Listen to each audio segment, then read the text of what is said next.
আমি যখন মার পেটের ভিতরে তখন থেকে আমি শুনছি যে বাবা গিটার বাজাচ্ছে আর গান গাচ্ছে। তো আমার স্বপ্ন হচ্ছে স্পটলাইট। আর্টিস্টদেরকে জাজ করা হয় কি দিয়ে জানেন? ভিউ দিয়ে। যেই আর্টিস্টের মিলিয়ন ভিউ আছে সেই আর্টিস্ট হচ্ছে এতটুক ফেমাস।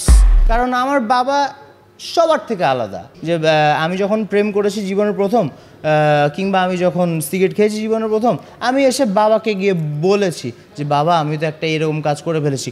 কয়জন বন্ধুবান্ধব আমাদের পারে তাদের বাবার কাছে গিয়ে এই কথা বলতে।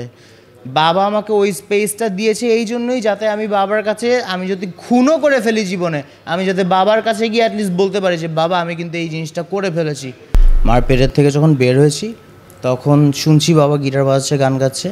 যখন আস্তে আস্তে জানি যে এটা আকাশ, এটা মাটি, এটা চামচ, এটা বাটি, এটা টেবিল, তখন থেকে আমি গান গাওয়া শুরু করি, গিটার বাজানো শুরু করি, এবং তখন থেকে এখন পর্যন্ত আমি এটাই করছি। এবং আমি বিশাল আকারে স্বপ্ন দেখতে ভালোবাসি, যেটা এই জেনারেশনের, আমাদের জেনারেশনকে স্বপ্ন দেখা বন্ধ করে দিয়েছে অনেক বড় বড় ইনস্টিটিউশন।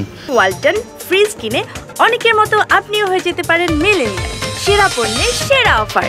সো এই জিনিসটা করা যাবে না, এই জিনিসটা থেকে আমি বাইরে, কারণ আমি আমার মতো করে চলতে পছন্দ করি, স্বপ্ন দেখতে ভালোবাসি এবং স্বপ্নকে চেস করতে পছন্দ করি। সো আমার স্বপ্ন হচ্ছে স্পটলাইট, এবং সেই স্পটলাইটে আমার হাতে থাকবে গিটার, অ্যান্ড গিটারের টোন থাকবে the lead tone. So rock genre and pop, or you can say rock and roll, glam rock, এই ধাঁচের মিউজিক নিয়ে আমি আগাচ্ছি। এবং এগুলো আমি বাঙালি জাতি থেকে শুরু করে আমি ওয়েস্টার্ন কালচারের ভিন্ন ভিন্ন ভাষায় গান করে আমি জিনিসগুলো মানুষের কাছে পৌঁছাতে চাচ্ছি। অলরেডি আমি বেশ কিছু গান করেছি, তাতে বেশ কিছু রিয়াকশন, একটা ফ্যান বেস ক্রিয়েট হয়েছে। তো আশা করছি সামনে আরও হবে। এবং আমার এই মাসে আরেকটা গান রিলিজ হতে যাচ্ছে। এই গানটা মেবি এই মাসের 20 তারিখে রিলিজ হবে। গানটা আমার নিজের ইউটিউব চ্যানেল থেকে রিলিজ হবে। গানটার নাম কই তুমি, উইথ এ মিউজিক ভিডিও।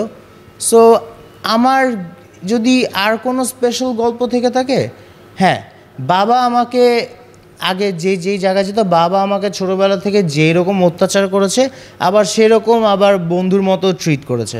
এবং প্রত্যেকটা জায়গায় বাবা যখন আড্ডা মারতে যেত, কোনো স্টুডিওতে কিংবা কোনো যেখানেই যেত, আমি এতটুকু ছিলাম, আমাকে সাথে করে নিয়ে যেত, just to look at them, what are they doing and how they doing. So এই জিনিসগুলো দেখতে দেখতে বড় হতে হতে আমার মধ্যে একটা ইন্সপিরেশন জাগে যে আমি এদের থেকে ভালো করব।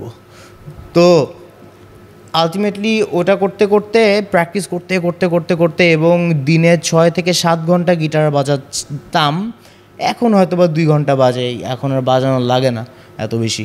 আগে দিনে 6 থেকে 7 ঘন্টা গিটার বাজাতাম, তারপর কিবোর্ড, তারপর আস্তে আস্তে ড্রামস, এভাবে আস্তে আস্তে করে সব ইনস্ট্রুমেন্ট আমি ক্যাপচার করেছি, যাতে আমার বুঝতে, অ্যাজ আ মিউজিক ডিরেক্টর, আমি অ্যাজ আ মিউজিক মেকার, আমার যাতে মাইন্ডের মধ্যে চলে যে মিউজিকটা কীরকম। So the main thing is music is everything আমার কাছে, এবং মিউজিকটা নিয়েই সব কিছু করার প্ল্যান হচ্ছে আমার। আসলে এখন আর্টিস্টদেরকে জাজ করা হয় কি দিয়ে জানেন?